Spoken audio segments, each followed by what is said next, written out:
People joining us online, everyone, which is why we're waiting for the magic 1 o'clock to appear, which is why we haven't started yet. Countdown. It's great to see so many of you in the room. So fantastic. Thank you very much for joining us, and I hope that you've all managed to grab a bit of lunch. So firstly, it's World Happiness Day today, so it's really nice to see everybody's smiling faces in the room. And it's also, as many of you know, it's the first day of spring equinox as well. And I can see a lot of people dressed in green. One of the reasons why we are holding this event today is it is also Nowruz, hopefully I pronounced that correctly, which is a 3,500-year-old celebration that has its roots in the Persian Empire, and it's celebrated by communities who have roots there, but it embraces all different faiths. So we thought this was a perfect opportunity to run this sort of event today. So sadly, though, in many of our societies, women are still being marginalised, and so we thought what we would do is shine a light on some of the difficulties that women are still facing in accessing education and careers. So we've invited a panel of very experienced women to provide us with some insights into what is happening in some of these regions. And it's going to be facilitated today by Rola, who is our head of partnerships for our Future of Marketing initiative. And I love the fact that Rola, one of the things that you put on your LinkedIn is that you're an activist. I think we need more activists out there, but you are an activist that focuses on human rights and women's rights, particularly in refugee camps, and also domestic abuse in the Middle East. So Rola, over to you. Thank you, Jo, and thank you everyone for coming today. And happy day, yes, International Happy Day. Yeah. Well, okay. So without further ado, I would like to start by introducing the session today. And as Jo said, it is the Persian New Year, Nowruz, and also we continue to celebrate International Women's Month. So with Nowruz, if you don't know already, but it symbolizes a lot of things. It symbolizes new beginnings. It symbolizes the growth that is about to come our way now, and beauty. The theme this year is Inspire Inclusion, and that was the International Women's Day's theme. But we want to focus with a lens to education in particular. And today we will be discussing the critical intersection of education, women's rights, and the opportunity of careers in conflict-torn regions. Many of these countries in these regions face challenges of education and employment due to social, cultural, political, and economical challenges and barriers. And unfortunately, who's to pay the price? It's usually women, and because we're the center of the consequences of all of this. So, with a brighter light to all of this, I want to say that what we women are, and particularly what these women in these areas are, is a lot of things about what Nowruz symbolizes.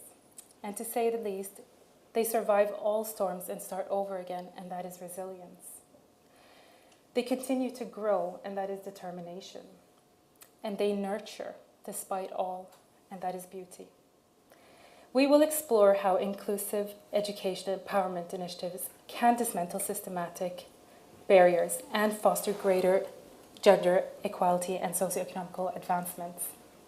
By delving into the transformative power of education, we aim to shed light on the pivotal role it plays in shaping the lives of these women and breaking cycles and inequality as well. I will start by introducing our panel, and then I will get back to you as well, because I want you to be part of this as much as we are here today. I have Alia here. She is a former research scientist turned venture capitalist and co-founder. She is currently an investor and AI consultant at Global Millennial Capital, leading investments in AI and finance. She co-founded Anka Ventures, supporting women-led startups in the MENA regions with AI tools. And then we have Ivana. a dedicated researcher and educator, focuses on workplace equity, diversity, and inclusion, particularly gender-related issues alongside race, ethnicity, language, and accents. Her work offers valuable insight for managing diversity workplace effectively and responsibly, aiding organizations and governments in thriving within the global economy. And then next to her, we have Manjiri, Head of Equality, Diversity and Inclusion here at SBS, a published author, actually several books, and founder of organization Maya Care. This charity that offers free assistance to elderly in the UK, but in many more cities in India as well, and successfully keeps growing. She's a winner of the Age of Change Award by the She Inspires Awards, which recognizes the achievements of women across the world for leading the charitable work she does. Her next book will be launching this year, and it's called In the Name of. And then we have Bahara, who's on the screen right here. She's originally from Afghanistan. She pursued her bachelor's and master's degree in India, earning an MBA, returning to Afghanistan later on. She focused on empowering and improving girls' education, addressing barriers in school attendance, including menstruation taboos. Forced to flee to the UK later on due to the Taliban return, she received a Century Scholarship for a second master's degree in public policy and public management. Now she advocates for women, education in Afghanistan, and refugee communities, promoting talent, recognizing equal opportunities. So let's give them a round of applause.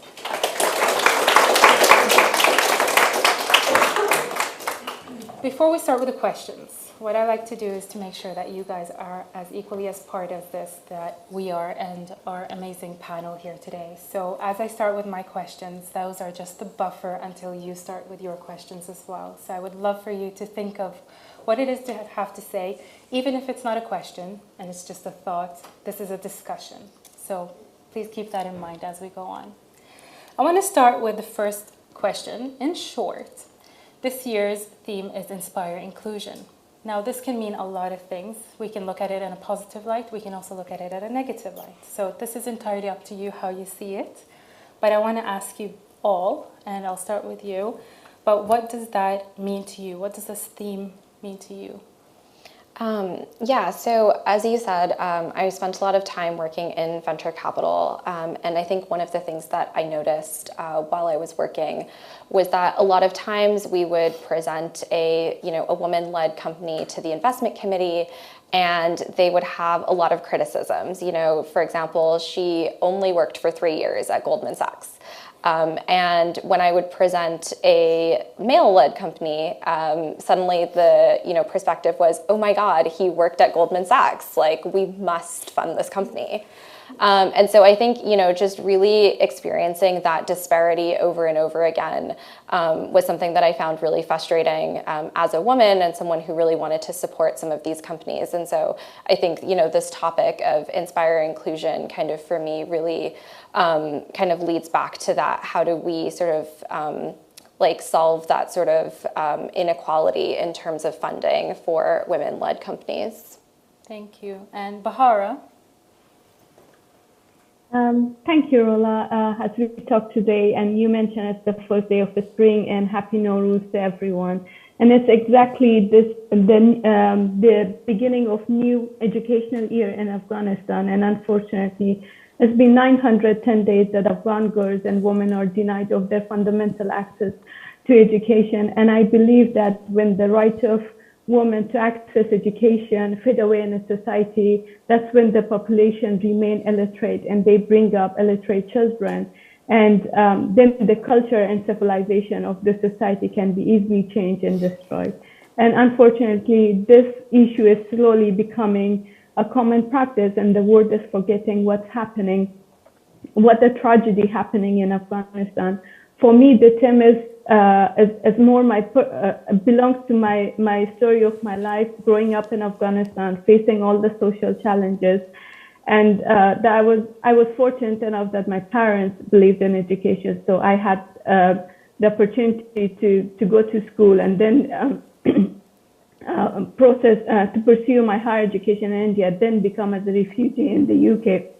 It shows the transformative power of education and how critical it is that should be inclusive, that everybody should have access to it. Based on my work in Afghanistan, I could see despite all the challenges that girls were facing, they were so eager and they had thirst for knowledge because they could understand that through education they can change their life and they can have a better careers and they can be leaders of the future. And among that, it was the perspective and the narratives of the families will keep changing about educating their girls rather than focusing on boys.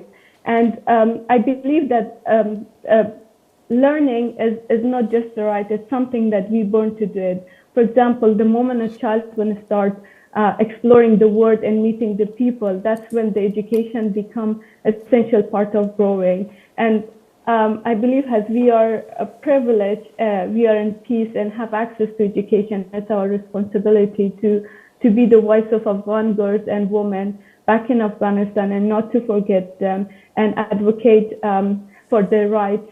And I'm very optimistic about the future of Afghan girls because they're not going to stop and they will never go back to era of 90s. It's something that together, inclusive, through the path of inclusion, education, empowerment, we that believe in rights of education and the education defenders can work together to give them a voice and support and give them the right support and right opportunities so that they can reach their potential.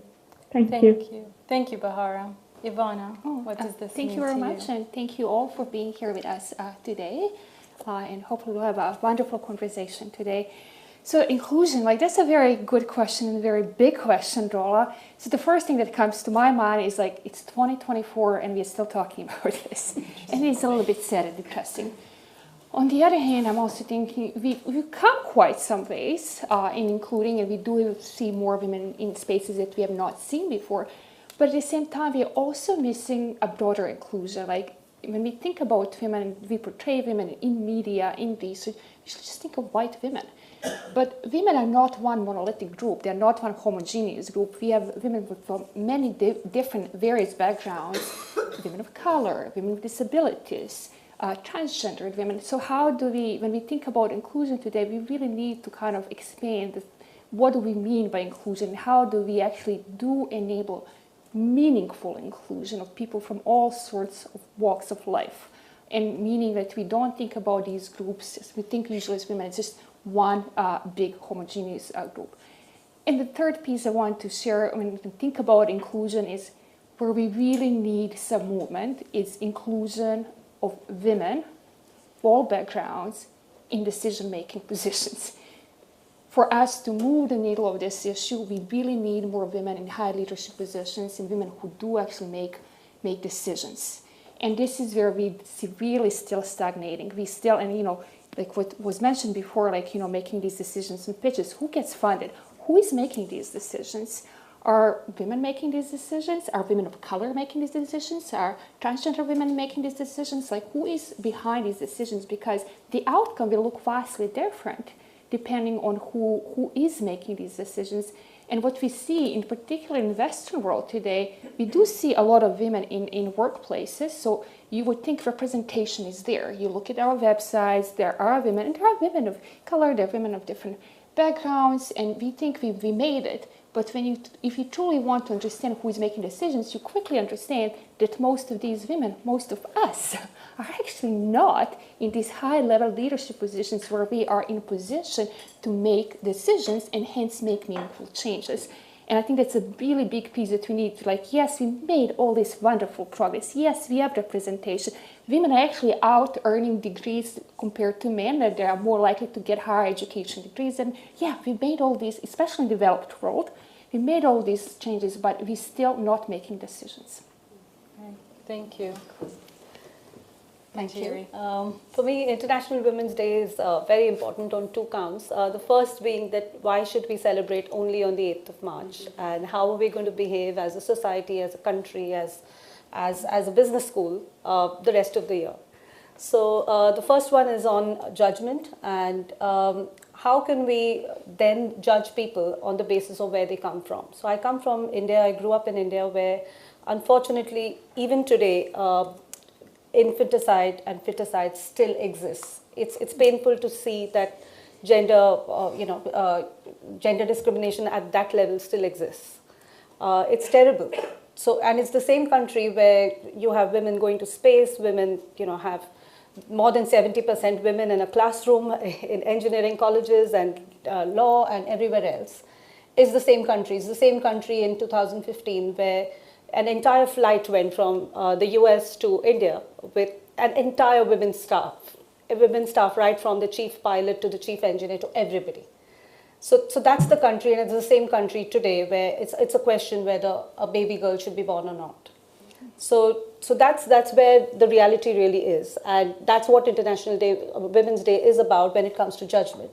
I'm connecting this to something completely different. I met with someone this morning from the business school, a faculty member whose reality is completely different because she comes from the US, and she was talking about one of her experiences where she had unfortunately had a miscarriage, and in the next 2 weeks she was delivering a lecture, and a male member of staff or someone in class thought she was drunk, which is why she had to go and excuse herself. So these two realities are so completely different, but here we are judging each other all the time. So is it right? Is it right to judge at all? Because each one has a reality of her own, and it's important that we acknowledge that that's as painful, as sorrowful as anything else. On the second front, and this is really important because the whole event for today's event started with Tiffany, who's not here. But Tiffany and I were talking about it many months ago, and we said, what can we do? I said, can we thank women who supported other women? Because none of us, at least I won't be here if other people didn't support me. I'm very happy to say I have my 46th boss with me, Nikki here. One of my books is called Bosses of the Wild. It's a tribute to all my old bosses. And it's, if all of them hadn't supported me, I wouldn't be here. Definitely, and male and female, all of them, I wouldn't be here. There's Laura who supports me a great deal. She's one of my, real huge supporters, I would say, at SBS. But if we don't support each other, and if we don't thank the people who are supporting us, and they could be managers, they could be family members, especially husbands and partners and mums and carers and everyone else who makes everything happen. So I'd like to end with this because one of the ideas Tiffany and I were talking about is that can we invite them? Because in one of my organizations, I used to lead an organization 4 years ago, we actually got every member of staff to bring 1 or 2 people in. So somebody got their mother-in-law, somebody got mom, somebody got a friend who offers to look after children. They got someone, and we thanked all of them for supporting the women who actually make things work. That's really interesting and very different insights to every different aspect of what this means to each and every one of us. And I'm sure you all have your version of what inclusivity looks like and then what that means by inspiring. For me in particular, the word inspire comes with a positive light. I agree with you, Ivana. We're still talking about it, and it bothers me that we still talk about it, but we're talking about it, which is good. We are, and we're seeing movements, we're seeing shifts in organizations, but we're seeing shifts in our own lives as well, which is good. But I'm going to go on with my next question, and this is addressed to Bahara. So I want to ask you, what are some of the most significant challenges women face in accessing education and pursuing careers in conflict-torn regions, with a lens to, of course, Afghanistan in your case? And how can these challenges be overcome? Yeah, so at the moment in Afghanistan, the women and girls are not allowed to go to school, not allowed to go to university, not allowed to go to park, not allowed to go to gym. They're literally not allowed to do anything. Even if they are inside their homes, they are being victim of violence, and they're being victim of all the social barriers that within the joint families are there.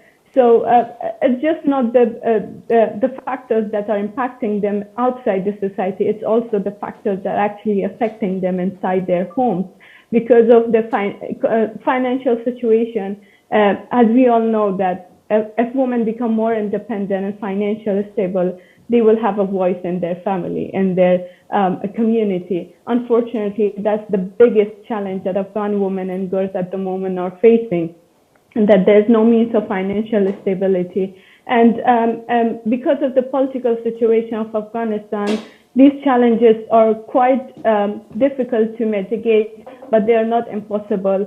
I'd say more than ever, it's important to that educational institutions, the policymakers, the education defenders stand in solidarity with Afghan girls and women.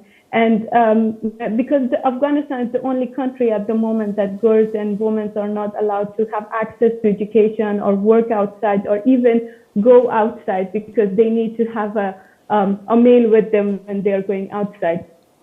So I believe that in terms of short term, the educational institutions and the ones who are education defenders can provide more online support by providing online courses, vocational trainings that can build a CV for the women and girls, and that can help them to enter a new job market where they can work remotely. But these solutions cannot be a long-term solution. I believe in long-term solutions. It's our duty to take the theme of inclusion and empowerment and having access to education. That in here we have facilities, we have opportunities that we as individuals and as a community, as an educational institution, we can lobby for the rights of Afghan girls and women, and we can do it through our members of parliament, through our government, through United Nations, and through international communities to put pressure on Taliban and so that they can give access to women to have the right to go to school, to university, and have a right to do a job. And I think it's more important that we should create more awareness than ever, and also encourage our parliament members or government to not help Taliban under humanitarian aid. Yeah. Thank you. Thank you so much, Bahar. And I think that touches a lot on several questions I have for you guys, but I've kind of divided it into different categories for you. But I want to start with innovation. You mentioned something about, online learning if they can't be physically in the classrooms, and that's innovation in many ways. And we've seen that shift even here post-pandemic. What we did, we all shifted to online learning, but online working as well. So on that, I want to pass on a question for you, Alia, about innovation.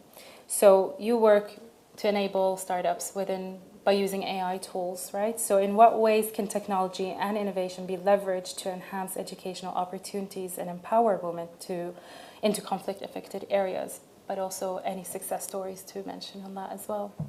So I would say I have a lot to say on this, so maybe I'll just kind of start with a couple of things.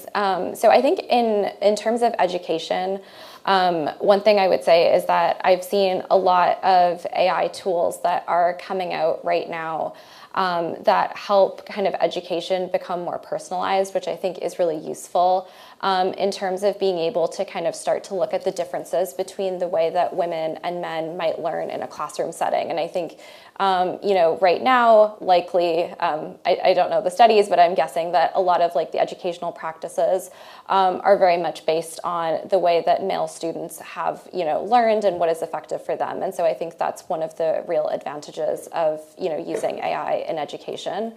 The other thing that I would say is that, a lot of kind of studies have shown that, even within the workplace, when a woman has a job, she is really tasked with a lot of sort of like the menial labor of, scheduling meetings or, note-taking, and a lot of these kind of tasks that disproportionately get assigned to women. And so I think there are a lot of AI tools right now that are coming out that will sort of minimize that by sort of automating those processes.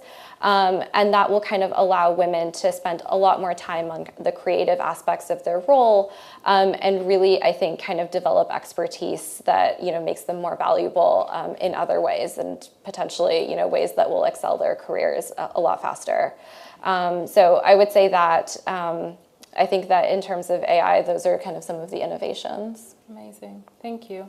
And I want to touch base on what Bahar said about governments and, the change within governments, which plays a very big role when you're talking about education. And so, Ivana, what do you think should be the role of communities, governments, and international organizations play in supporting women's rights to education and career development in those regions?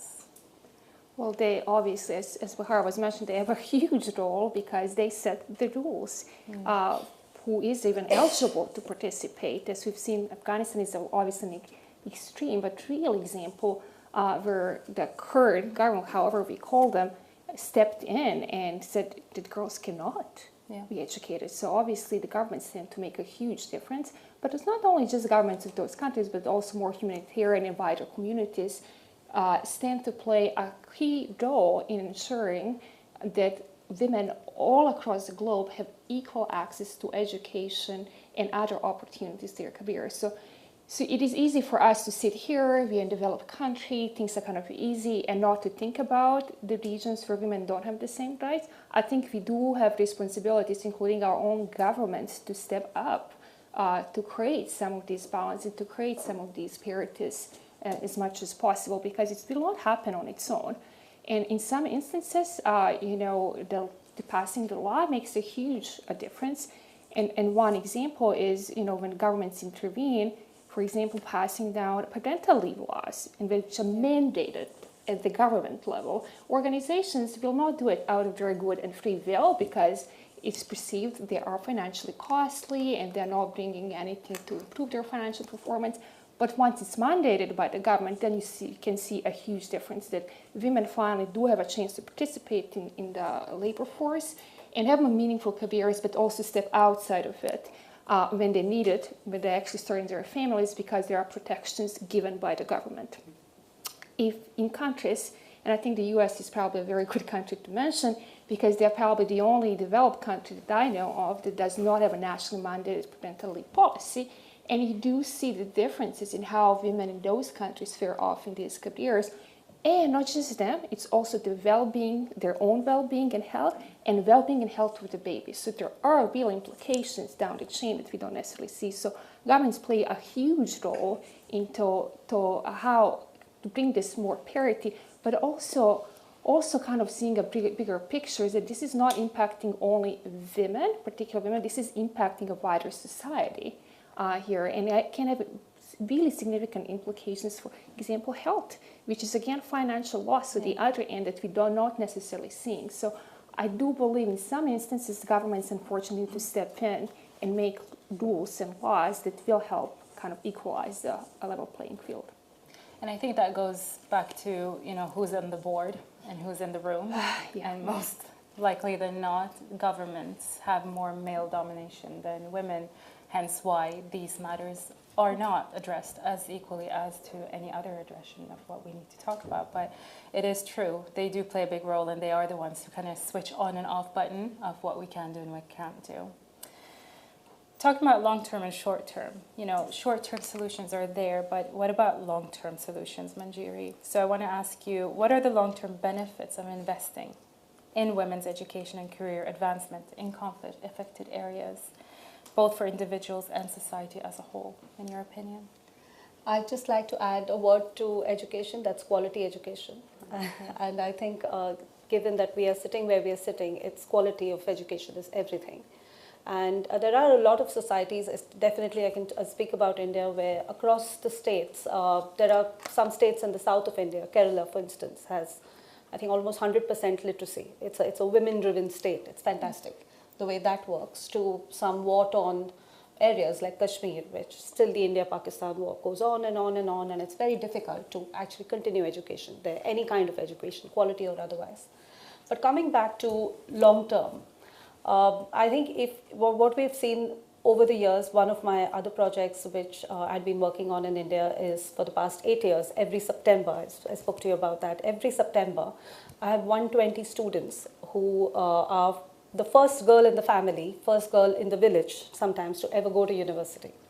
And they're usually daughters of farmers and daughters of very lowly paid wage earners, and they come in and they sort of just transform the family. It's not just she's going to university. Everybody's there, because in September what happens every September is their families come in. And these girls now, for the past 8 years that I've been working with them, they speak in English. They stand on stage and they interview Nobel Prize winners and they do all kinds of things. And the family is just beaming with pride because they had no idea that this could actually happen. And all they did was send them to school, got them a scholarship, which is a science scholarship, and they're there. So this is one example of, how everybody's, because then they go back, they inspire other women, they inspire other young girls who want to be like this girl, and then they want to aspire. All of them, by the way, want to come to Oxford. Everybody wants to study in Oxford. All of them. I don't know how they'll get here, but they want to. And in fact, it's really interesting because I first met Kathy Harvey in Mumbai 8 years ago when she was there with the EMBA people, and these girls were speaking on stage, and I was speaking that time, and that was a big moment for them because Katie, the way you organize things, Kate, is that you have everything for the EMBAs in a 5-star hotel and everything, and for them it was, I'm from this village and now I'm educated and I'm actually going to speak at this 5-star hotel, stand on stage, and of course the EMBA students danced with them and they did whatever. But this is the power of education. And another one I'd like to talk about is the women with disabilities. The people who are in the charity that we have founded, everybody who works in the charity, everybody who has a paid role is a disabled person.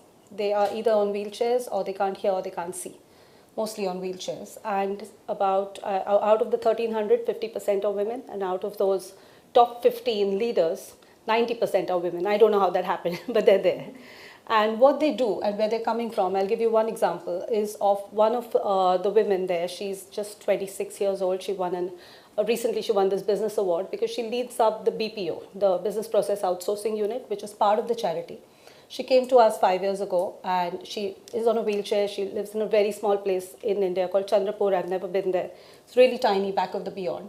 So she comes in, and she's the only girl in the family who's educated. What happened was, during COVID, her father was on his deathbed. He was in ICU. And she said to us that, he's not willing to die. He's on a ventilator, and he's so upset that his daughter is not married yet. And in India, it's a very big thing, right? If your daughter is not married, you haven't really done your you haven't done what you were supposed to do as a parent, right? So she was in tears, and she said, I don't know what's happening. So my husband and I were here in Milton Keynes, and we said, can you get us on a video call? And in the ICU, we had a video call, and we committed to him, your daughter has a job with us forever. Nice. She's going to look after the rest of the family. She's there. And this was 3-4 years ago. She's done what she's done. She's bought her own wheelchair. She does everything else. Amazing. And in this December, I got to meet her the first time. And there she is, bringing the family in, and very, very conservative in many fronts. The mom said, I won't go out in public, and I won't speak to everybody. Because I'm not really going to come there, but there she is, the daughter changing the whole family. Yeah, well, that's inspiring, and inspire inclusion right there. And I think that's a really wonderful story, and I think there's so many stories like this to be shared as well. And I'm going to give you one example to someone I met a few years ago here in Oxford. She started a company that was all about enabling women and educating them with transferable skills.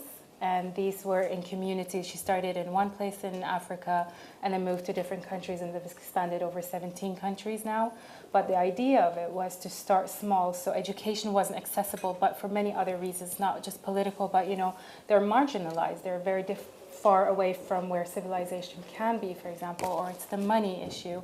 So she started really small by giving education on transferable skills to these women, and then with her connection in her corporate former life, she would put them into the hospitality industry in different countries in the MENA region, and mainly in the Gulf region where hospitality is a big thing.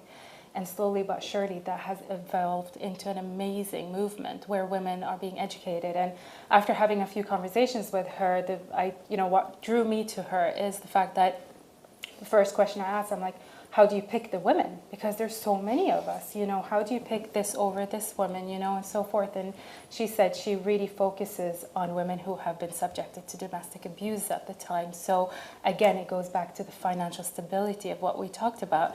Women don't have that stability. And in a lot of communities in these regions, they don't have the means. And if they don't have the means, they can't progress and they can't develop, which is sad. But small project turned into a massive project that is doing amazing things right now. So I know we are almost, we've gotten into this conversation, and I actually do have more questions for you, but I also want to ask you guys if you have any questions or any thoughts, and then we can take it to the panel.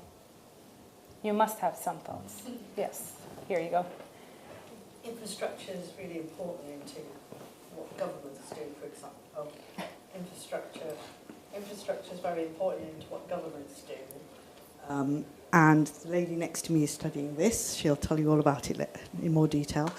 But if you don't have the right law in place, how can you set a precedence to put fear into mistakes? For example, say the salaries are wrong in women, for example, and you have to go to court and win the right that you're doing the same job as a man. And you constantly keep going to court, and you look at the court cases, and they're all different payouts. But if you have parameters, which is up to this point you have a £100,000 fine or whatever, or 1 million, depending on if you're a banker, should that not be set in place to put a fear into the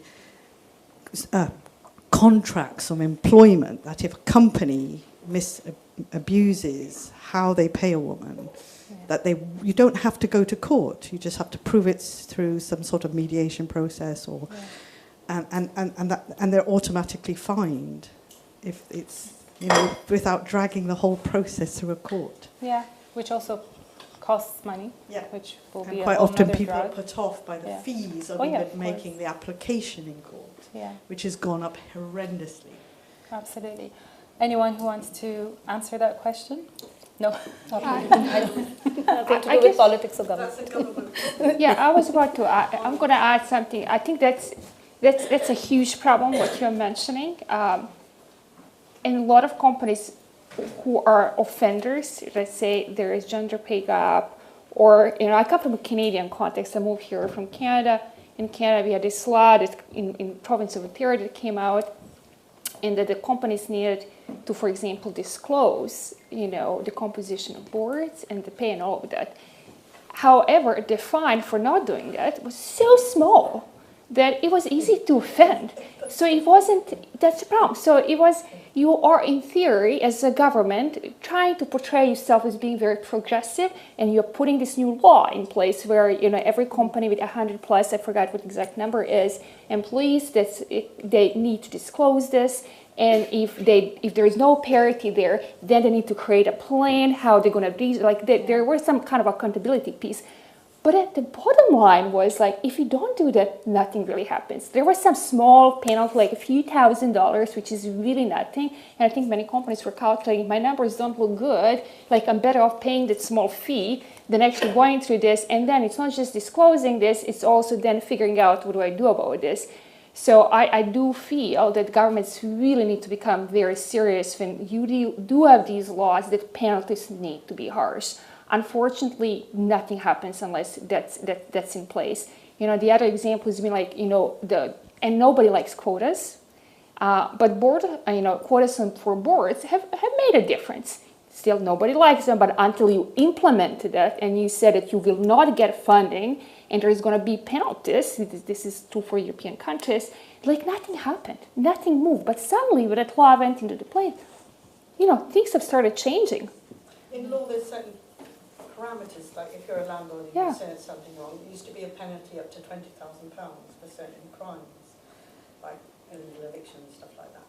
What happened was the government changed the law to any amount, so that if you own a house for 100,000, they can charge you the whole house. And that was to fund the courts and to do other things. So it was very clever change of law to benefit financially the infrastructure of the courts and stuff. But they don't have these parameters that companies, if you do a certain thing, if you do another thing, you have these parameters up to a limit. No. This is where the lawmakers, are they mainly men? Yes. Yeah, you can only imagine, yeah. Unfortunately, so we need more individuals from different backgrounds and who can see the bigger picture, who will change the lives. But for it's an inclusion issue, but we do have it everywhere, which exists everywhere indeed. And I think also to shed a little bit light on a success that I can share with you is that in Egypt, for example, they had no equal rights, obviously. But what it is that they done, there was one of the national banks of Egypt created a change of policy within the organization to ensure that women had more senior leadership roles. And by doing so, they do that through education. So they educated the top senior executives. They made sure that each top senior executive brought one person with them along, kind of like their wing, to enable them into these positions as their successors. And that one condition was it had to be a woman. And they've succeeded in that, and they've applied it. And it has a domino effect. It's just that these success stories sometimes get so brushed off. We don't hear about them. We don't see them because the negativity out there is so much more dominant than the positive. Still small, but it's still going somewhere. Any other questions? Yes. Thank you so much for being here and talking about this. My question is about male allyship. So obviously everyone here agrees that education for women and girls is imperative, is enriching for society, it helps with our economy and so forth. But ultimately, what we're talking about here is a top-down approach, but should we also think about a bottom-up approach and actually think about educating boys and men around male allyship, and why actually thinking about an inclusive society is important, and actually starting from an early age, and what do you think that actually looks like? Yeah, that's a very good question. I think off stage we were talking about this, and I'll leave it to any one of you if you want to say something about this. Sure, great question, Preeta, and I think it applies to all Indian men, definitely, because even today you will have a situation where a mother-in-law doesn't like the fact that her son is helping his wife. You know, it's a terrible situation. Even now, I know that's where it's stemming from. So, great question, no doubt. I would just say that everybody who has a son, and my mom did this, definitely. My mom was a doctor, and she did this definitely with my brother and me. I never saw any difference between how we were treated. That's all we need to do. The day we stop saying, this is your doll, and this is your car, and this is your you're a fighter pilot, and she's whatever she is. We just have to start there. Yeah. If that's done, everything will happen, because then they'll aspire to be who they need to be. In my case, I can very happily tell you that I was a single mother for 8 years, and then I got married 14 years ago, and I'm married to my husband. And it's been so ridiculous how good a father he's been to my daughter that they used to think he's the single parent. Because I would be in London working, and he would go for the school events in Milton Keynes. And when my daughter was here in Oxford, I was in India for 3 years, and he would do all the dropping and picking every 6 weeks and do all of that. And that is also, despite coming from a family where definitely it was not all right for men to pick up some of the housework. It's just him. And to conclude exactly what you're saying, the boys need to see somebody else doing it, and they'll be fine. Yeah. And a lot of times it's the women who says, oh, why is he doing that? I mean, look at as a society, how do we look at a man who doesn't work because he's taken a break and he's supporting his wife with her career, or he's followed her to another country or something. Yeah. Look at us. We're always judging and questioning whether something's wrong with his own career. Yeah. No, and that's a really good point. And it starts at home. Education starts at home, and especially for those of us who are mothers and to a child, in my case, who's also a boy, I have this jumper for him to remind him that, the saying, boys will be boys, but it scratches out the boys part at the bottom. It says, boys will be good humans.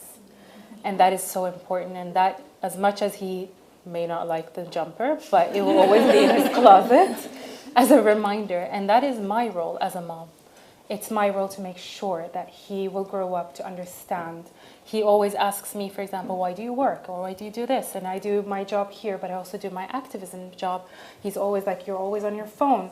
Yes, it's good because I'm working, so you can see that I'm working, so that we can enable a life that is good for you, but also for your future, to see what that looks like for women.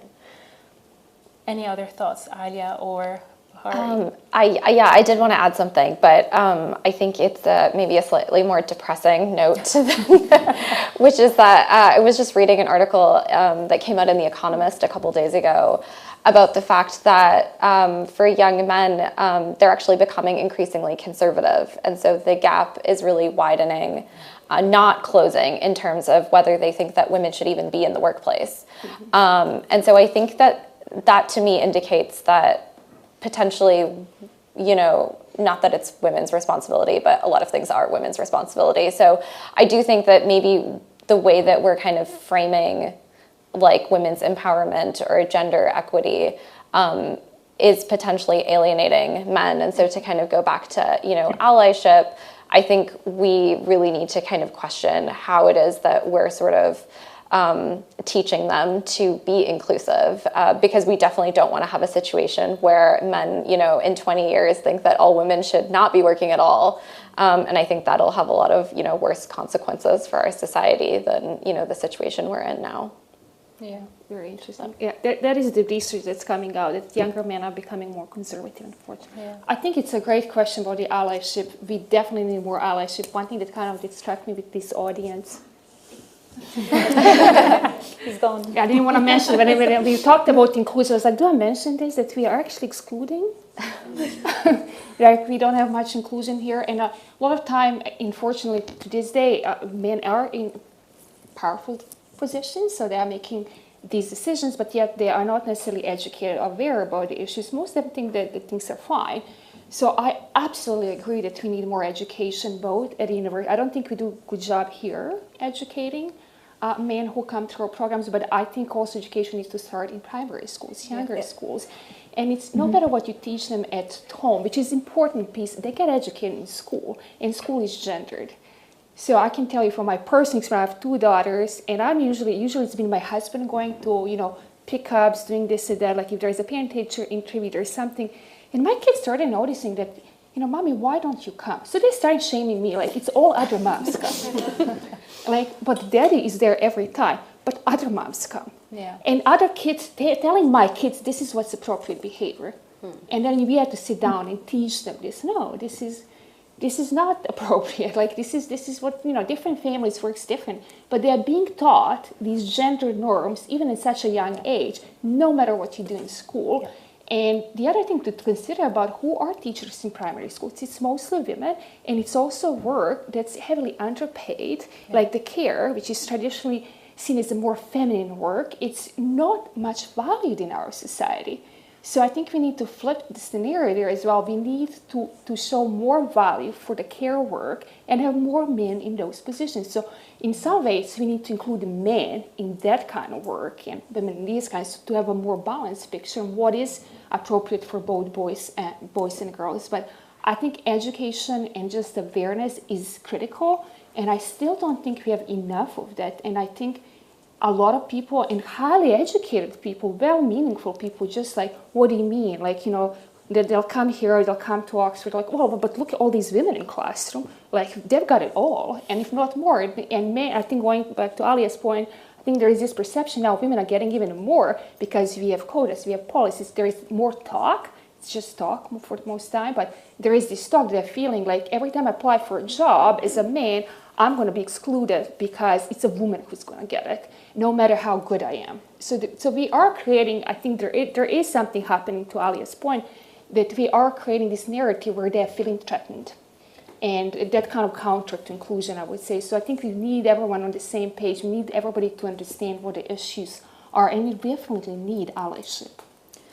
I think something that comes to mind now is that, so I've worked a lot in the Middle East, and my work was a lot in refugee camps. So education was whatever was there and available to them by UNRWA, for example. But a lot of the times when I speak to people from that region, it's that barrier and the balance between, yes, we want to have the rights and the option to actually be educated or get higher education or be able to work. But then you have the other end of that spectrum as well of like, no, my husband is working and I'm a stay-at-home mom and I'm enjoying the tennis class I'm doing from now and then, and sometimes I'm taking care of the kids and that's my main responsibility. In these regions, and Bahar, maybe you have an opinion on this, because in Afghanistan, obviously it's very strict of, no, you don't get to do anything. You are a woman and therefore this is your job, stay at home, and even then you have another job of being abused sometimes or just looking after the children. It's like a label. But what do you think can change, or where does education fit into this? In both spectrums, those women who choose to want to not work, but those who want the option at least to work as well. Yeah, Rola. So based on context of Afghanistan, I would say that the people I encountered and I was speaking with, and when they would see me or my other colleagues, because part of our work was included to go to different schools and research the factors that why the girls are not attending school. So they would be so inspired and they would say, I wish I had the opportunity to study so I could have a career or at least I could work. And most of the women I encountered, whether they were moms or they were young girls that were forced to marry, they would always say that I wish I had the opportunity to study so I could earn money and I wouldn't be in this position that I am today. And the point that I mentioned before, that education plays a really important role, especially for women, because women are the future mothers. And if the mother is illiterate, and if mother is not aware of any fundamental rights of her and thinks that men are superior, there'll be no way for her to teach the children, whether it's girl or it's a boy, that no, you have your own rights and that you are no, if it's a boy, so she can say that you are not superior than your sisters or your cousins.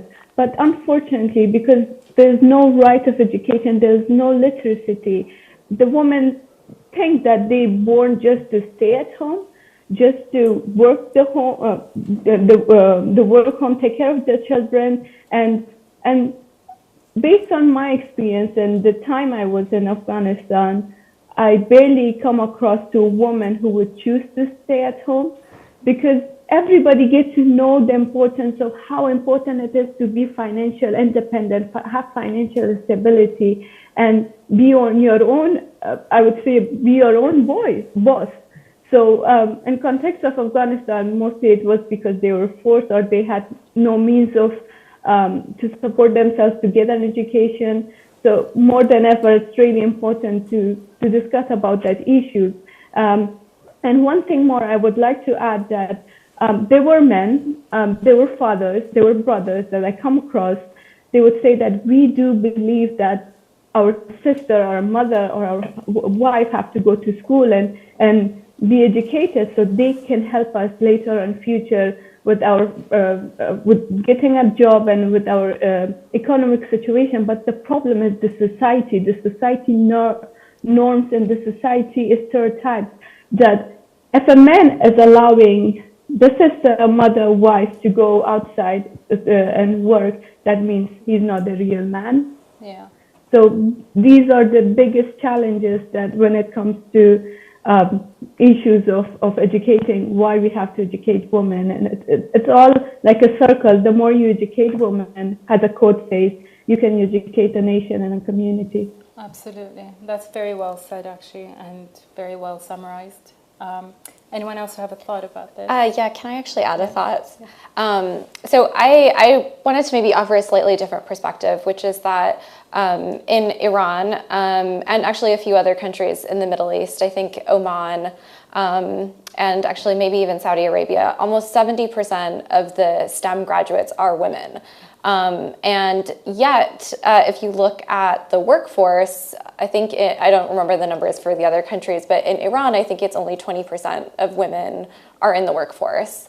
And so I would just kind of, to go back to what you were saying, I think more work should be done to understand why that gap exists. Is it because women want to work and they don't have opportunities, or is it because they, are happy having an education and then letting their husbands work because that, is somewhat culturally normative. And so I think, just kind of trying to really understand where does that gap come from, and without kind of, forcing a cultural shift that I think could really fracture society, but at the same time allowing women to kind of articulate what it is that they want is really important. Yeah. And I think that also goes back to educating the men, which is going back to your point as well, because again, drawing a little bit on my own experience, so I was married and I got married young, and he was from the Middle East, and the first thing I said was, I don't cook and I don't clean and I like working. So do you like this or not? And he didn't believe me when I didn't say I don't cook until I actually tried and cook. But I've learned now, I have a child, I have to feed him.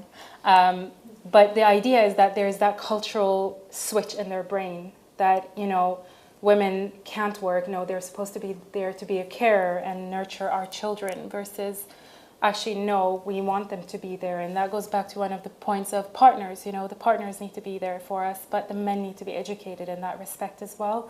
And I just think it's really important in the culture and the societies we're talking about in these areas, there needs to be a switch, and that education starts at young. And I totally agree with it. And there was a study a year ago that I saw where they said the first 1,000 years of primary education is the most important time of your education process and your brain development, actually.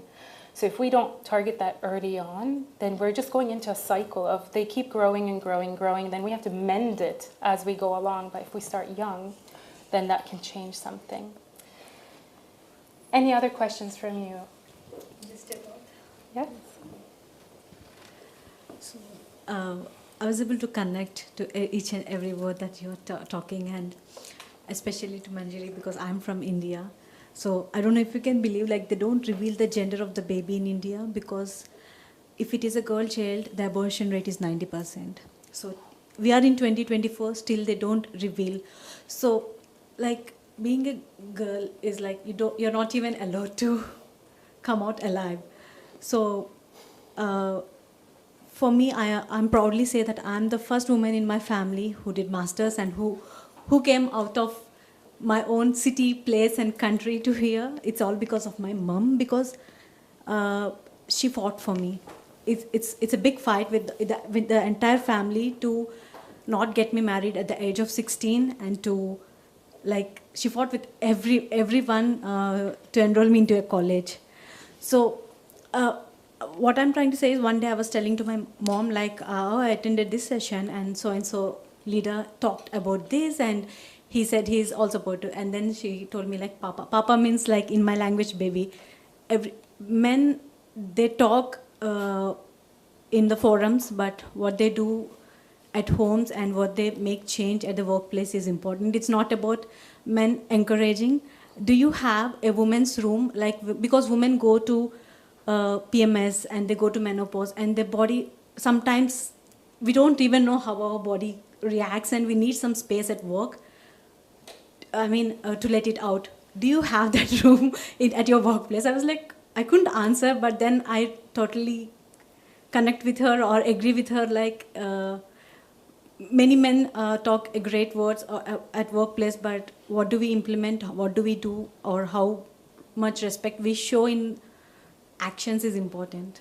Yeah, I think that's a really good point to make, and I think, Manjari, you can probably say a little bit on that, and I know we have some future events coming up on that specific topic of the woman's body as well, so I'm going to give it to you. Sure. So yes, Aparna, right? Aparna. So thanks for bringing that up. So what Aparna was saying, right? Actually, it's actually illegal in India to reveal the gender. The doctor could be in prison if they reveal the gender of the child. So that's how bad it is, and and they don't. Obviously, they don't anymore. But coming back to what you said in the end, I'm very pleased to say I'm working very closely with Sue and Nikki and to make this happen. Is that among the things? Of course, we do have some quiet rooms. We have a multi-faith room. We have various things around the house. There's also around the school. We also have a pumping and feeding room for mums, which is actually changed its location. It's going to change its location to be more accessible in the next 3 months. But on the other front, about menopause and everything else, we said, and we've spoken to a lot of faculty members, a lot of students across, and everybody seems to be very, very enthused about having this, is really incorporating the language of the discourse around women's health in general. So starting right from period pain, intense period pain, to endometriosis, to PCOD, which does a lot of terrible things to your body, to IVF and what you go through, and to later in life, right up to menopause. We need the conversation, because among the many, many cultures that we have seen here today, or even otherwise, even in Western cultures, it's not a very comfortable conversation with your manager, or if you're with your head of faculty or whoever you're interacting with, saying that I'm really in terrible pain for the next 2 hours and I can't do this. But that doesn't mean I don't deserve my promotion or something else, or I don't deserve more responsibility. So the idea is to have a session like that with a gynecologist and some things being planned, but really to open up the conversation. Because that's the problem too. Because again, referring to the conversation I had this morning, that faculty member was saying to me that she had an excellent relationship with her manager, so she could at least tell him that I've been through this terrible, experience just 2 weeks ago. But she said, I don't think everybody can talk about it, or anybody might want to talk about it. And only a person who's been through that would know how it feels. I mean, it's a terrible thing to even listen to. So that's the first one. And the second one, which again, it comes a lot from what Bahara was saying, all of us have been saying. Again, a lot of conversations with faculty members and students, EMBA students especially, who have to be going to Africa or going to Delhi or going wherever else they have to go for their modules. And also to, in the long run, work there. I mean, tomorrow if there is a project in Afghanistan where if someone like me is allowed to go, I'd love to go and make a change, but I don't think I'll be allowed to go in the first place. And that applies to most of us, that we would, when we hear of stories, we want to go and make that change, but it's not safe. And as a journalist, especially when I spent the first 10 years of my career as a journalist, I thank my male bosses and my female bosses who lived through those nights of me doing dangerous things, but still allowed me to go, not saying, oh, I'm going to send this male person instead because it's not safe for you to go. Yeah. So the whole thing, the discourse also about safety. Saying safety, first thing, does my manager feel I'm safe? Does my family feel it's good enough for me to go to whichever country or place I have to go to? And am I safe? Am I confident? Because 9 out of 10 times, the women I've worked with in my teams, they say, I'm not really sure, I'm not sure. I want to go there, but I'm not sure. Yeah. I don't think I'm safe. So the whole idea is, again, to build in a safety session where I hope to see all of you there. And that's it among the two. Thank you. Thank you. I know we're on time, but I just want to close it up with one last question. And with a few words only, if you can close your eyes and you had a magic wand and you can change one thing in the world and something for everyone to think about, what would it be? I'll start with you and we can go down. Can you come back to me? I feel like there's so many things that I'm thinking. Bahari, I'll start with you then. I would say the same thing as Alia. Can you back to me? I would just say if I would really love to see a world when every girl has any opportunity that she wants to. She can do anything she wants in life, not be constrained by her gender. And I think we all are currently. Amazing. And on a very different note, I would say it's not about gender alone. I just wish the differences would melt. And if we could all be just, close our eyes and not know what the color of the person is, what the ethnicity, what the, the disability, anything. If it would just be based on merit and merit alone, that would be my wish. Amazing. We're back to you now. I feel like I'm going to steal yours a little bit. But yeah, I do think after sort of all the work that I've done, I really hope that we in our lives at least see a world where, anyone has any opportunity regardless of, any feature or culture or religion. So, yeah. Thank you. Bahara? I would say I'm looking forward for the day when the girls and women of Afghanistan will be allowed again to go to school and university and go back to their employment. And they have the right support and opportunities to shine again. And I strongly believe in it. It's a matter of time and we will shine again. Amazing. Thank you very much. And thank you for everyone who's been here.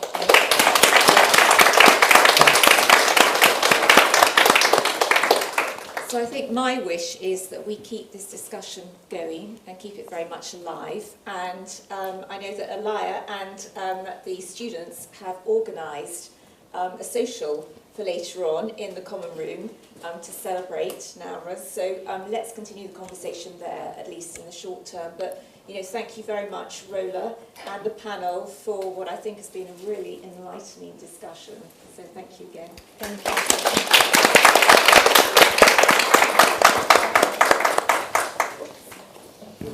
you.